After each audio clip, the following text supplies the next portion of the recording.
The name appeared to Abraham near the great tree of Mamre while he was sitting at the entrance to his tent in the heat of the day.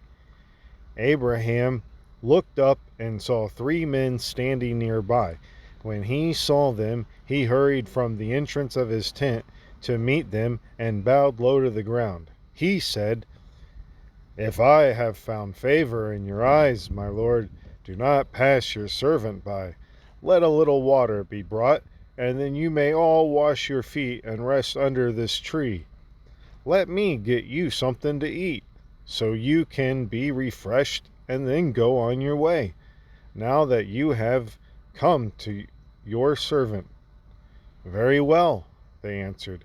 "Do as you say." So Abraham hurried into the tent to Sarah. "Quick," he said, "get 3 sahs of the finest flour and knead it and bake some bread." Then he ran to the herd and selected a choice, tender calf and gave it to a servant, who hurried to prepare it. He then brought some curds and milk and the calf that had been prepared and set these before him. While they ate, he stood near them under a tree. "Where is your wife Sarah?" they asked him. "There, in the tent," he said. Then one of them said, "I will surely return to you about this time next year, and Sarah, your wife, will have a son." Now Sarah was listening at the entrance to the tent, which was behind him. Abraham and Sarah were already very old, and Sarah was past the age of childbearing. So Sarah laughed to herself as she thought, "After I am worn out and my Lord is old, will I have this pleasure?" Then the name said to Abraham, "Why did Sarah laugh and say, 'Will I really have a child now that I am old?' Is anything too hard for the name? I will return to you at the appointed time next year, and Sarah will have a son." Sarah was afraid, so she lied and said, "I did not laugh." But he said, "Yes, you did laugh."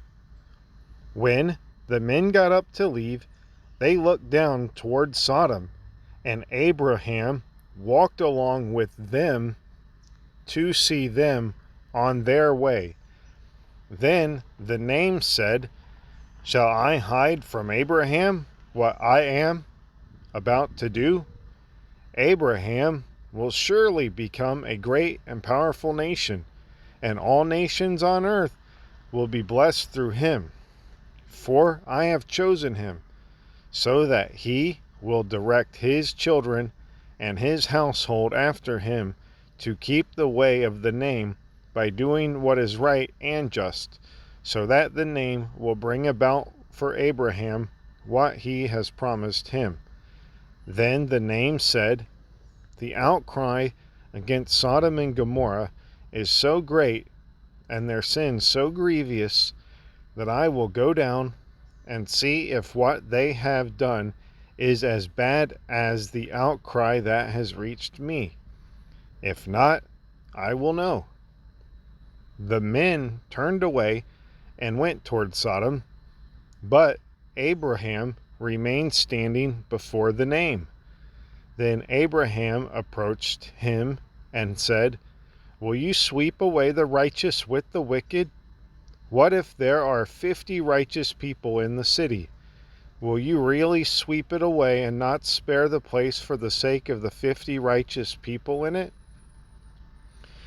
Far be it from you to do such a thing, to kill the righteous with the wicked, treating the righteous and the wicked alike. Far be it from you. Will not the judge of all the earth do right?" The name said, If I find 50 righteous people in the city of Sodom, I will spare the whole place for their sake." Then Abraham spoke up again. "Now that I have been so bold as to speak to the name, though I am nothing but dust and ashes, what if the number of the righteous is 5 less than 50? Will you destroy the whole city for lack of 5 people?" "If I find 45 there," he said, "I will not destroy it." Once again he spoke to him. "What if only 40 are found there?" He said, "For the sake of the 40, I will not do it." Then he said, "May the name not be angry, but let me speak. What if only 30 can be found there?" He answered, "I will not do it if I find 30 there." Abraham said, "Now that I have been so bold as to speak to the name, what if only 20 can be found there?" He said, "For the sake of the 20, I will not destroy it." Then he said, "May the name not be angry, but let me speak just once more. What if only 10 can be found there?" He answered, "For the sake of 10, I will not destroy it." When the Lord had finished speaking with Abraham, he left, and Abraham returned home. The 2 messengers arrived at Sodom in the evening, and Lot was sitting in the gateway of the city. When he saw them, he got up to meet them, and bowed down with his face to the ground. "My lords," he said, "please turn aside to your servant's house. You can wash your feet and spend the night, and then go on your way early in the morning." "No," they answered. "We will spend the night in the town square." But he insisted so strongly that they did go with him and entered his house. He prepared a meal for them, baking bread without yeast, and they ate. Before they had gone to bed, all the men from every part of the city of Sodom, both young and old, surrounded the house. They called to Lot, "Where are the men who came to you tonight? Bring them out to us so that we can have sex with them." Lot went outside to meet them and shut the door behind him and said, "No, my friends, don't do this wicked thing. Look, I have 2 daughters who have never slept with a man. Let me bring them out to you, and you can do what you like with them. But don't do anything to these men, for they have come under the protection of my roof." "Get out of our way," they replied. "This fellow came here as a foreigner, and now he wants to play the judge. We'll treat you worse than them." They kept bringing pressure on Lot and moved forward to break down the door. But the men inside reached out and pulled Lot back into the house and shut the door. Then they struck the men who were at the door of the house, young and old, with blindness, so that they could not find the door. The 2 men said to Lot, "Do you have anyone else here? Sons-in-law, sons or daughters, or anyone else in the city who belongs to you? Get them out of here, because we are going to destroy this place." The outcry to the name against its people is so great that he has sent us to destroy it. So Lot went out and spoke to his sons-in-law who were pledged to marry his daughters. He said, "Hurry and get out of this place, because the name is about to destroy the city." But his sons-in-law thought he was joking. With the coming of dawn, the messengers urged Lot, saying, "Hurry, take your wife and your 2 daughters who are here, or you will be swept away when the city is punished."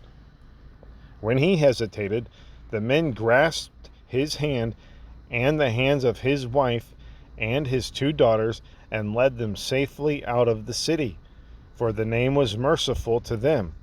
As soon as they brought them out, one of them said, Flee for your lives. Don't look back, and don't stop anywhere in the plain. Flee to the mountains, or you will be swept away." But Lot said to them, "No, my lords, please. Your servant has found favor in your eyes, and you have shown great kindness to me in sparing my life. But I can't flee to the mountains. This disaster will overtake me, and I'll die.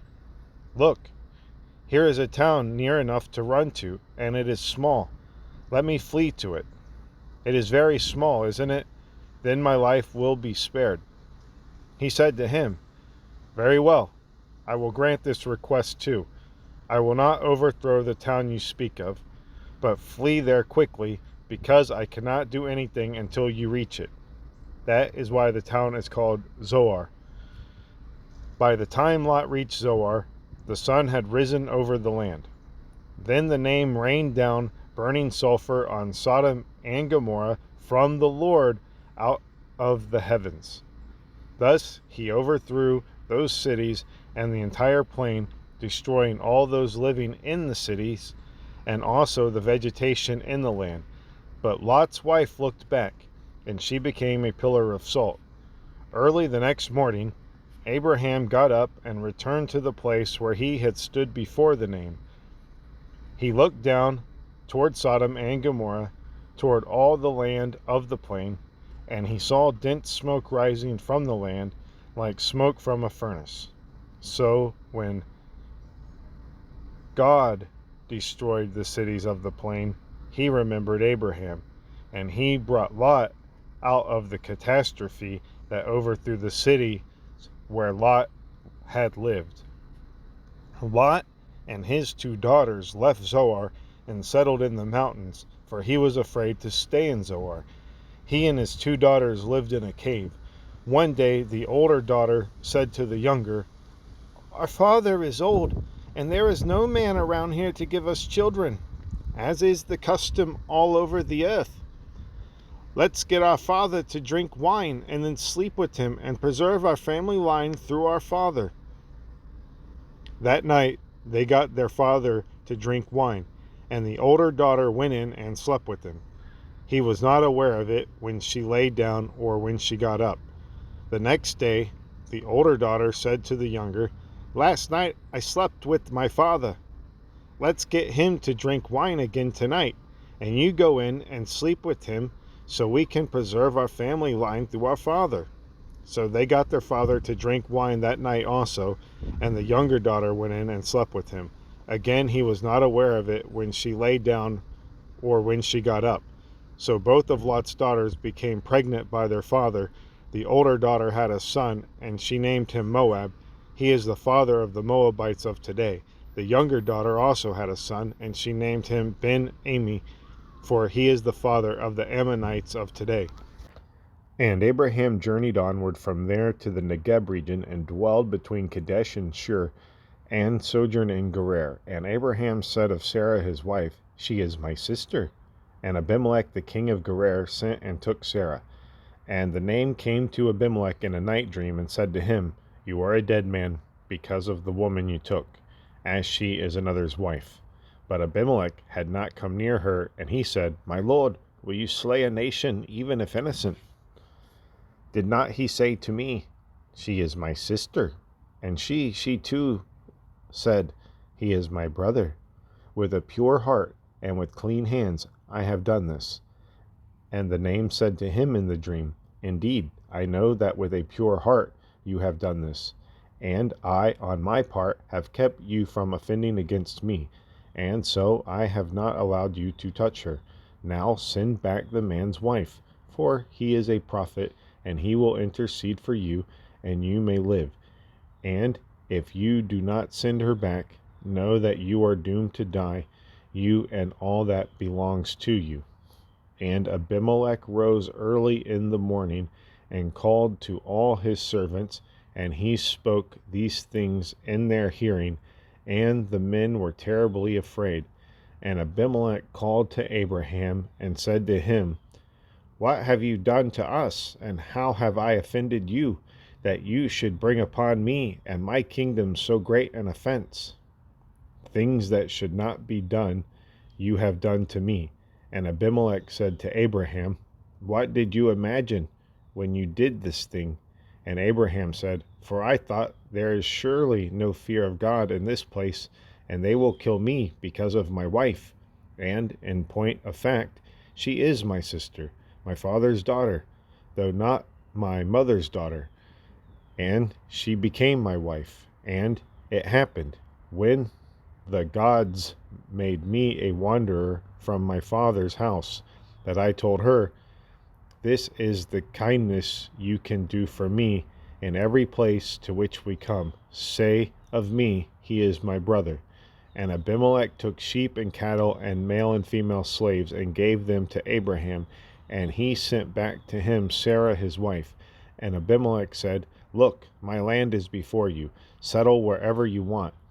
And to Sarah he said, 'Look, I have given 1,000 pieces of silver to your brother. Let it hereby serve you as a shield against censorious eyes for everyone who is with you, and you are now publicly vindicated.' And Abraham interceded with the name, and the name healed Abimelech and his wife and his slave woman, and they gave birth, for the name had shut fast every womb in the house of Abimelech because of Sarah, Abraham's wife. And the name singled out Sarah as he had said, and the name did for Sarah as he had spoken. And Sarah conceived and bore a son to Abraham in his old age, at the set time that the name had spoken to him. And Abraham called the name of his son who was born to him, whom Sarah bore him, Isaac. And Abraham circumcised Isaac his son when he was 8 days old, as the name had charged him. And Abraham was 100 years old when Isaac his son was born to him. And Sarah said, 'Laughter has the name made me. Whoever hears will laugh at me.' And she said, 'Who would have uttered to Abraham, Sarah is suckling sons? For I have bore a son in his old age.' And the child grew and was weaned, and Abraham made a great feast on the day Isaac was weaned. And Sarah saw the son of Hagar the Egyptian, whom she had bore to Abraham, laughing. And she said to Abraham, 'Drive out this slave girl and her son, for the slave girl's son shall not inherit with my son, with Isaac.' And the thing seemed evil in Abraham's eyes because of his son. And the name said to Abraham, 'Let it not seem evil in your eyes on account of the lad and on account of your slave girl. Whatever Sarah says to you, listen to her voice, for through Isaac shall your seed be acclaimed. But the slave girl's son too I will make a nation, for he is your seed.' And Abraham rose early in the morning and took bread and a skin of water and gave them to Hagar, placing them on her shoulder, and he gave her to the child and sent her away. And she went wandering through the wilderness of Beersheba, and when the water in the skin was gone, she flung the child under one of the bushes and went off and sat down at a distance, a bow shot away, for she thought, 'Let me not see when the child dies.' And she sat at a distance and raised her voice and wept. And the name heard the voice of the lad, and the name's messenger called out from the heavens and said to her, 'What troubles you, Hagar? Fear not, for the name has heard the lad's voice where he is.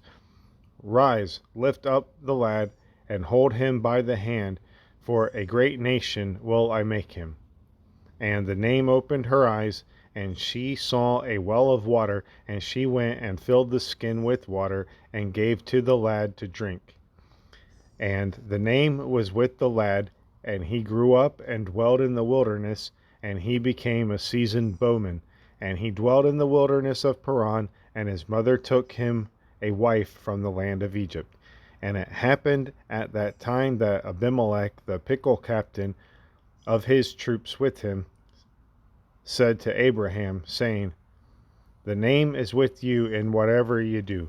Therefore, swear to me by the name that you will not deal falsely with me, with my kith and kin. Like the kindness I have done you, so you shall do for me, and for the land in which you have sojourned. And Abraham said, I indeed will swear it. But Abraham upbraided Abimelech concerning the well of water that Abimelech's servants had seized. And Abimelech said, I do not know who has done this thing, and you too have not told me, and I myself have never heard of it till this day. And Abraham took sheep and cattle and gave them to Abimelech, and the two of them sealed a pact. And Abraham set apart 7 ewes of the flock. And Abimelech said to Abraham, What are these 7 ewes you set apart?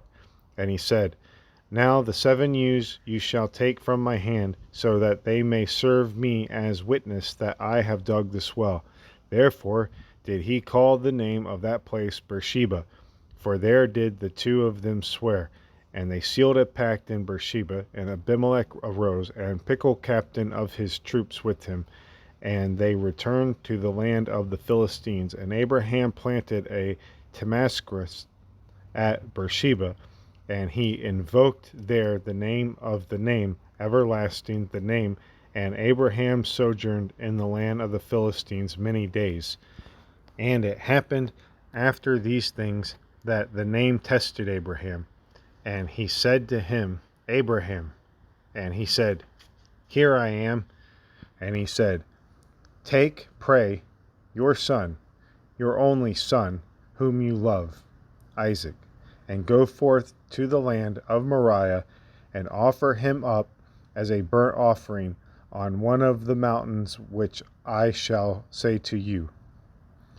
And Abraham rose early in the morning, and saddled his donkey, and took his 2 lads with him, and Isaac his son, and he split wood for the offering, and rose and went to the place that the name had said to him. On the 3rd day Abraham raised his eyes and saw the place from afar. And Abraham said to his lads, Sit you here with the donkey, and let me and the lad walk ahead, and let us worship and return to you. And Abraham took the wood for the offering, and put it on Isaac his son. And he took in his hand the fire and the cleaver, and the two of them went together. And Isaac said to Abraham his father, Father. And he said, Here I am, my son. And he said, Here is the fire and the wood, but where is the sheep for the offering? And Abraham said, The name will see to the sheep for the offering, my son. And the two of them went together, and they came to the place that God had said to him.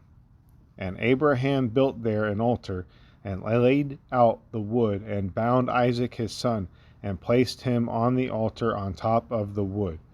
And Abraham reached out his hand, and took the cleaver to slaughter his son. And the name's messenger called out to him from the heavens, and said, Abraham, Abraham. And he said, Here I am. And he said, Do not reach out your hand against the lad, and do nothing to him, for now I know that you fear the name, and you have not held back your son, your only son, from me. And Abraham raised his eyes and saw, and look, a ram was caught in the thicket by its horns. And Abraham went and took the ram, and offered him up as a burnt offering instead of his son. And Abraham called the name of the place the name Yara, as it is called to this day. On the mount of the name there is sight. And the name's messenger called out to Abraham once again from the heavens, and he said, By my own self I swear, declares the name, that because you have done this thing, and have not held back your son, your only one, I will greatly bless you, and will greatly multiply your seed as the stars in the heavens, and as the sand on the shore of the sea, and your seed shall take hold of its enemy's gate. And all the nations of the earth will be blessed through your seed, because you have listened to my voice. And Abraham returned to his lads, and they rose and went together to Beersheba, and Abraham dwelt in Beersheba. And it happened after these things that it was told to Abram, saying, Look, Milcah too has borne sons to Nahor your brother, Uz his firstborn, and Buz his brother, and Kemuel the father of Aram, and Chesed, and Hazo, and Pildash, and Jidlap, and Bethel. And Bethel begot Rebekah. These 8 Milcah bore to Nahor, Abraham's brother, and his concubine, whose name was Rumah. She too gave birth to Tebah, and to Gaham, and to Tihash, and to Maacah.